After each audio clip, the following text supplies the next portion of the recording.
This week, Conflict Zone is in Brussels as the European Union struggles to find an answer to populism. My guest is Manfred Weber, leader of the centre-right European People's Party. As the world adapts to the prospects of Donald Trump as US president and an EU without Britain, what is his vision for the future of the European Union?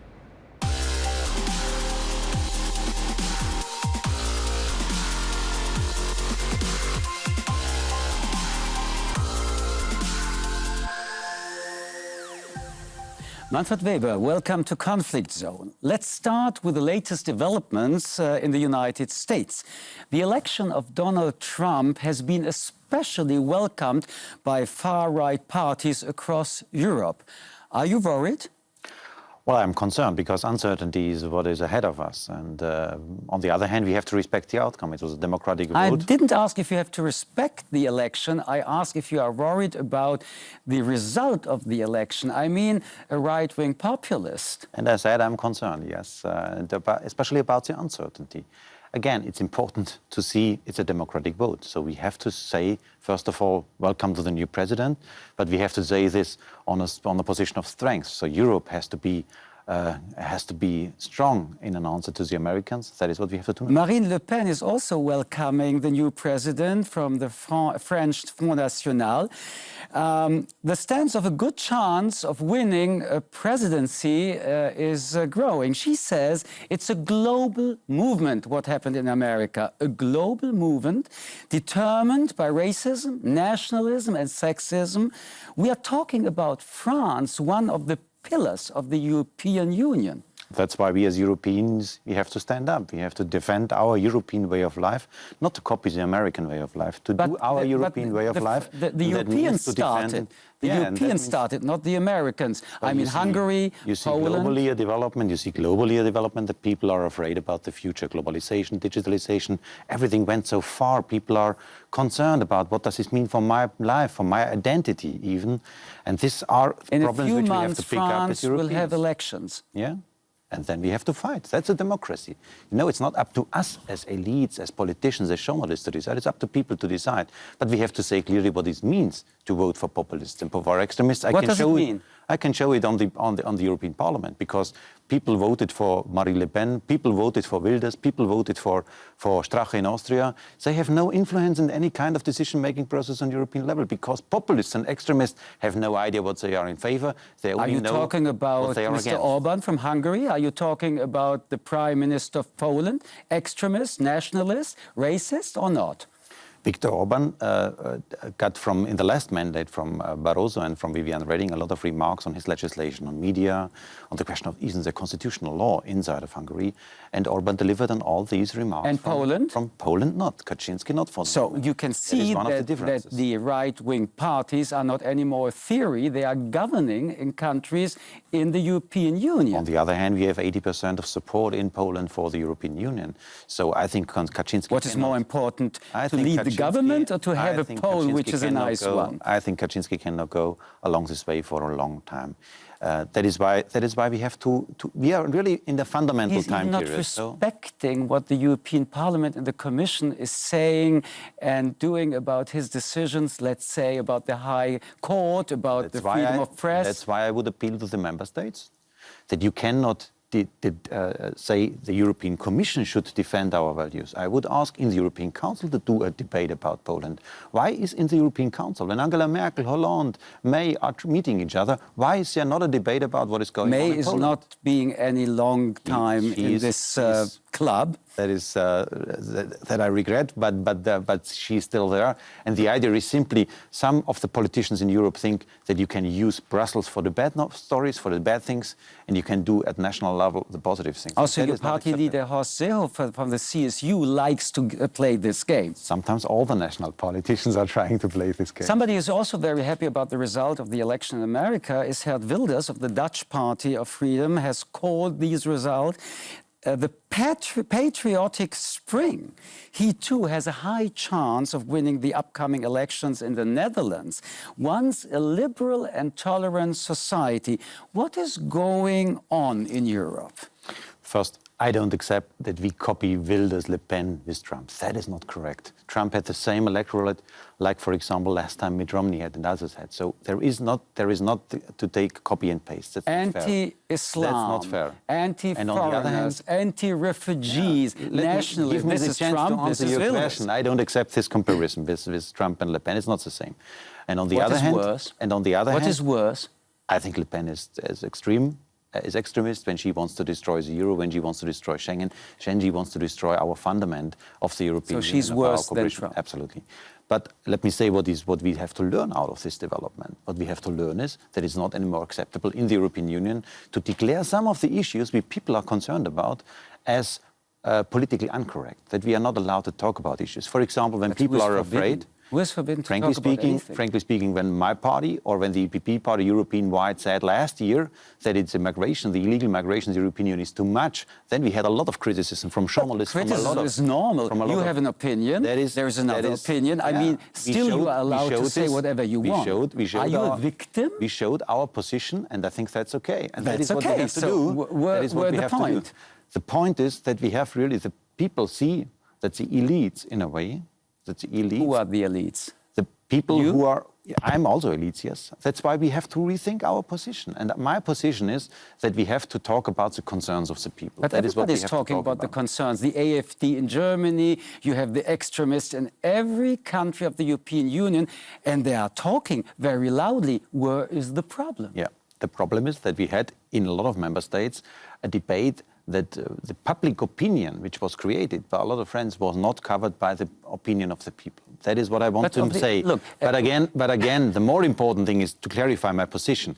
One is to talk about the issues. People are concerned and we have to pick up the concern. And the second thing is that we should not cross the red line of populism. If EPP is my party, the European People's Party, we are the strongest group in this house, we are the strongest political family all over Europe.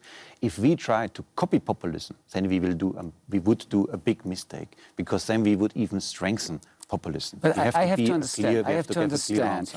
Let's be honest. A truly successful weapon against populism has not come to your mind yet. What are you doing then? I think there are examples. You have to look on them. For example, in Croatia, small country, okay, but an important country of the European Union. A colleague of mine won as prime minister in the last election campaign without doing campaign against Serbs, against this nationalism and so on, and he won the election. It was a clear pro-European approach. So there are signals that we will do this. My party took over in the last year's responsibility. We were the party of austerity in Spain, in Portugal, in Greece with Samaras, in Ireland with Enda Kenny. We did the job of reforming the countries in the European Union, and I have to say we are still the biggest and largest political family. So people expect today leadership. That is what we have to do, but picking up concerns. But what means the people are expecting leadership? Can we speak about the issues, the content? Yeah, absolutely. Let's do so. What is the content? The contents are, for example, having Trump in mind that we have to do more in defense in the European Union. That is a very concrete point. And that is what does it mean, a European army? That is probably the long-term approach, but I would ask to do very pragmatic, concrete steps. For example, in cyber war, to defend ourselves in cyber war. For example, on drones, to invest together in drones, which one single country cannot do it alone anymore. But when we're speaking about security, the security issue, the question also, how are we defending the borders? Here again, are we speaking about European army? The European army is, for me, a long-term approach. Why not a short-term one? I mean, you have the refugee crisis, you have the problem of the borders. And if you ask about border control is not army. It's about border security. There's other forces we have to invest there.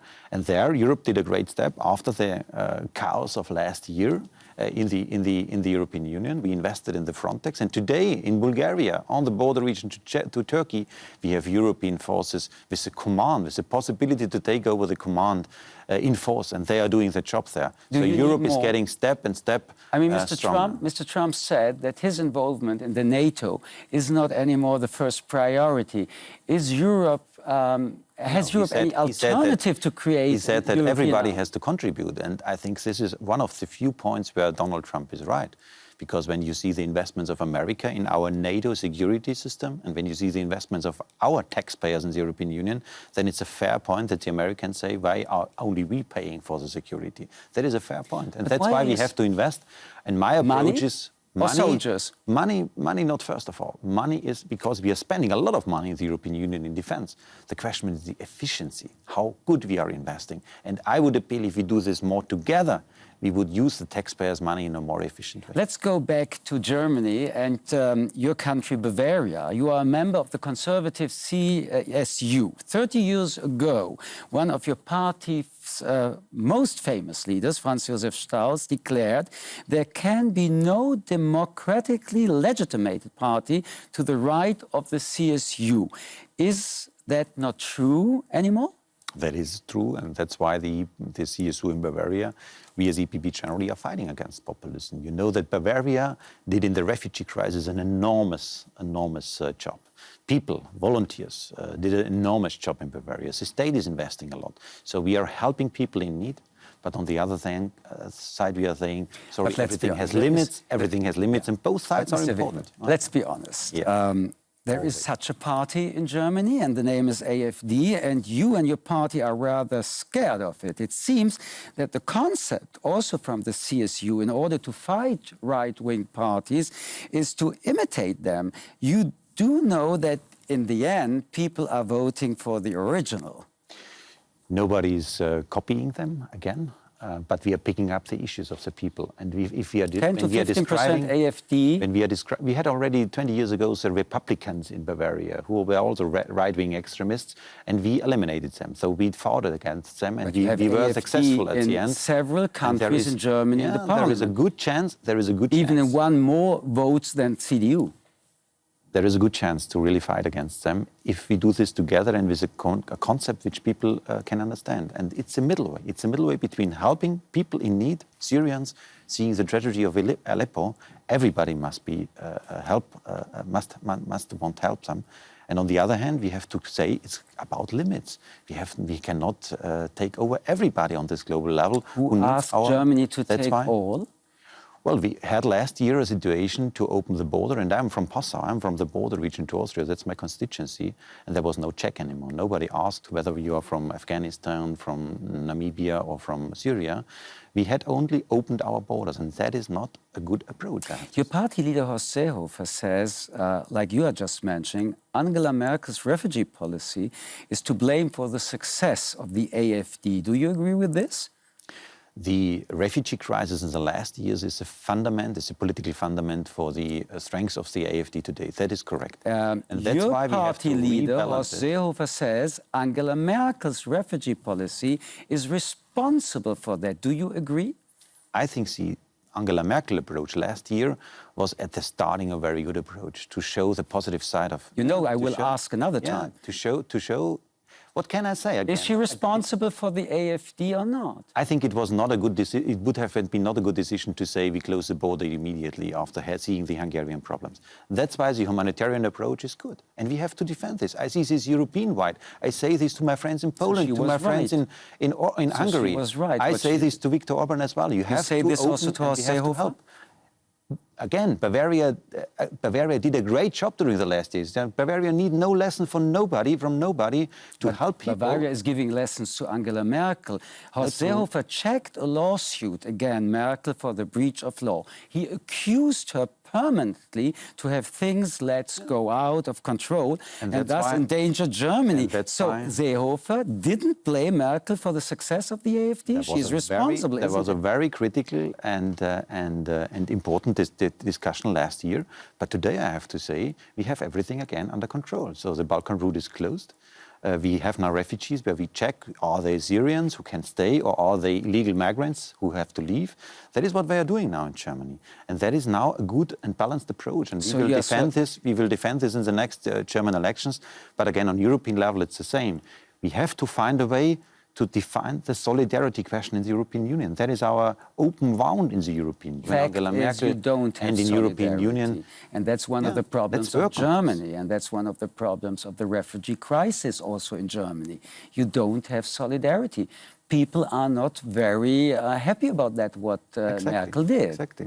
And that's why we have to work on this. What is the problem? You're a journalist, you're doing a great job to describe problems. I'm a politician, so I have to solve the problem. The question is a time question. Yeah. I mean, still today, Aleppo is endangered. Still today, refugees are coming, try to survive. So it's not a theoretical question we're talking about. And still, the European Union is not working. They took decisions, but they don't respect their own decisions. But the European Union is working today in a much more better way. For example, we are giving much more money to the refugee camps in the area, in the region, to Turkey, to Jordan, and to Lebanon. We are financing at the moment the education of the Syrian young children in the camps, not to become Islamists, for example. So we are doing a lot.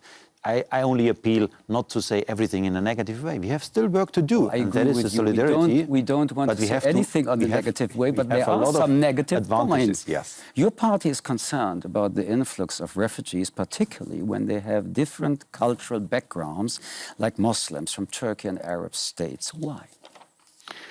Well, on refugees, on people who really need protection, there we have to talk about the burden sharing with Turkey, with Erdogan, with Lebanon and the other countries. And that is what we have to do. I insist in this. We have to take over responsibility. A policy of border closing, of I don't care, is not acceptable for the European Union. We have to take over responsibility.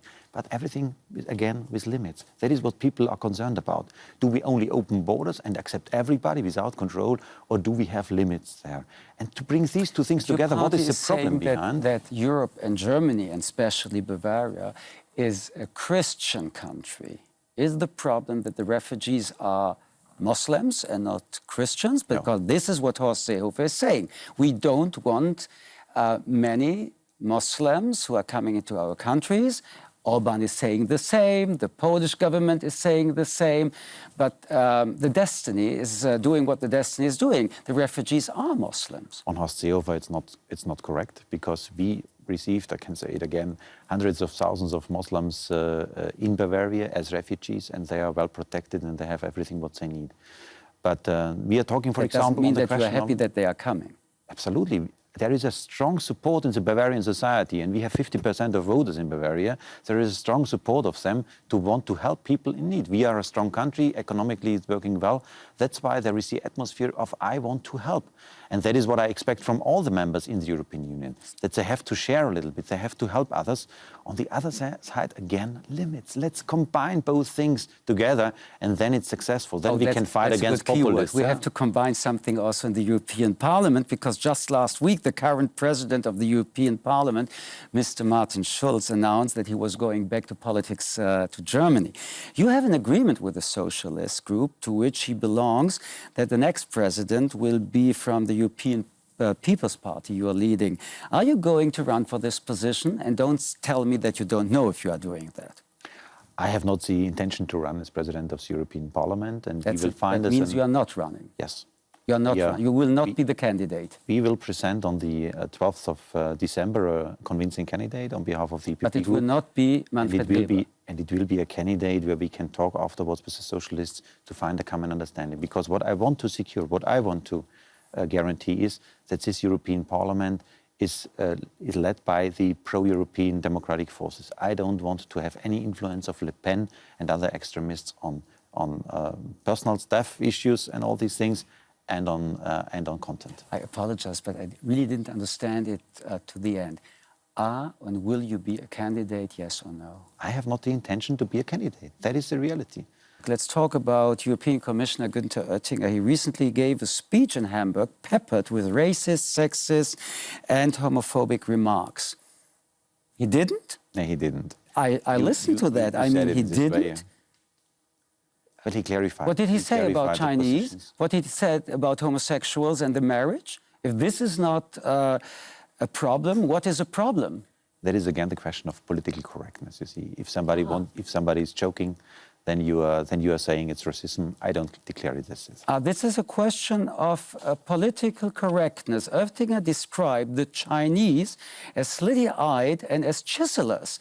And you don't think that this is a problem? This is only a problem about political correctness? A Chinese taxi driver told me these are only discussions you can have in Europe. The taxi driver is now your excuse. Because no he people spoke about a country like China. I only describing that in China they are making jokes about Europeans, about Germans, is this appropriate? That is not. Is this the rule model of a commissioner? It's not anymore accepted to make any kind of joke. That is also a model you can live in. I don't want to live in such a world.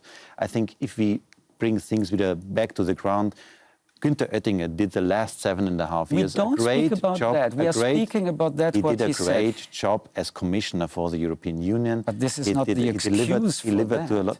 I don't look for an excuse because I don't see a problem. You don't see a problem. He also made fun of women and potential mandatory gay marriage.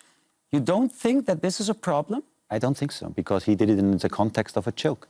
If you want to do it as a problem, if you want to do it as a scandal, it's your job. I don't see it in this way. And that's why, for me, it's clear Günther Oettinger is doing a great job as commissioner. Let's talk about another issue. The European Parliament voted to freeze membership talks with Turkey, with your voice. The Turkish President Erdogan is blackmailing the European Union by threatening to open the borders if the Europeans do not do as he wants. Isn't it? Isn't he? That are the issues people are interested in, I have to say. You know what, if I would be a Chinese and if I would be gay, I would be also interested about what a commissioner is saying about my groups or not. I understand this. And he clarified things. So that's why let's talk about Erdogan. Let's talk about Erdogan. And on Erdogan, the question is that seeing the development in Turkey, it's unacceptable for us. And the Turkish pro-European groups, the Turkish pro-democratic groups are asking for a signal of Europe. Even inside of the countries, they need support for their way to defend the rule of law principle in Turkey. That's why I think the decision of the European Parliament was a good one, a very broad accepted one, so by a lot of groups, to say, full stop, enough is enough, please turn around and go back to the That's one side. The other side is Erdogan, and he threatened, quote, listen to me, he's speaking also to you as to me, listen to me, if you go any further, then the frontiers will be opened, bear that in mind. This is blackmail. Yeah. The question is how Europe is answering this, and my answer would be that Turkey needs Europe much more than we need Turkey. Why? Because they have a big demographic... If not, do you have a plan if he goes ahead with his threat? I would say we have a plan, but the implementation Which one? of the plan... Nobody knows about it. No, border we did a lot. I already said it in the show that we invested a lot on the border protection, but it's too slow. I underline this again. We have to do more on the question of border protection to defend our European borders in a way not to close them, but to check who is arriving on the border. And again, why is Erdogan so much under pressure? I have to say the demographic problem is in Turkey is the biggest challenge. He has to guarantee jobs for the young generation. Do you have a plan? And that's why he needs economic growth. Do you have a plan if he does what he said, sending 100,000 refugees to Greece? What is your reaction on that? What is your plan? What can you do against? First of all, can he say, I send refugees? He has to work together with smugglers, with mafia. Is he willing, has the will to do this? I don't think so. On the other hand, the Balkan route is closed. Macedonia closed the border. Then so we have what's a Greek going problem. on then? And if we have a Greek problem, we have to practice solidarity with Greece. That's clear. We cannot let Greece alone in such a situation. And that is... Greece can't afford that. We know about that. Another 20, 30, 40, 50,000 couldn't work. Why can not a continent with 500 million inhabitants, the biggest economy... Ask Hungary, ask Poland, ask Slovakia, ask the others. You have the answer in this question. Yeah, the question is, if there is a will, and I see a growing will, then we have to do it together. That is the only alternative. You know, I'm a European politician. I can only share with you the European answer. If member states don't want to have a strong European Union, then Europe is weak. If Turkey does open the floodgates, the right-wing populists will win the important elections this year, next year in France, in the Netherlands. Not even Merkel stands a chance. How does it feel that Erdogan could massively influence the respective national elections in Europe? Well, we saw in America that Russia can even influence American elections. So we are living in a globalized world that we have to face. This is the answer? The answer is this. There is an impact. There is a power from external powers, yes. And the question is, are we strong enough to defend our interests? Are you? Europe, Brussels is ready to do so. I want to underline this again. But not the leaders of the countries. We are failing at the moment with the national egoism which we are facing. Also the German one? Sometimes as well German one, because it would have been much more better to ask before we opened our borders last year, to ask the others whether they want to join, whether they will do this together. Everybody should step back and should say, let's do it together, then we are powerful. Hand on your heart. Is the EU even going to exist in 5 years' time, in 10 years' time? Absolutely. As it is now? As it is now, even stronger. With the same members? Yeah. Having in mind that 5 years ago we had the economic crisis, the euro crisis. We have still an economic crisis. A big challenge. It's still a big challenge. And we are today stronger. We are today really? stronger.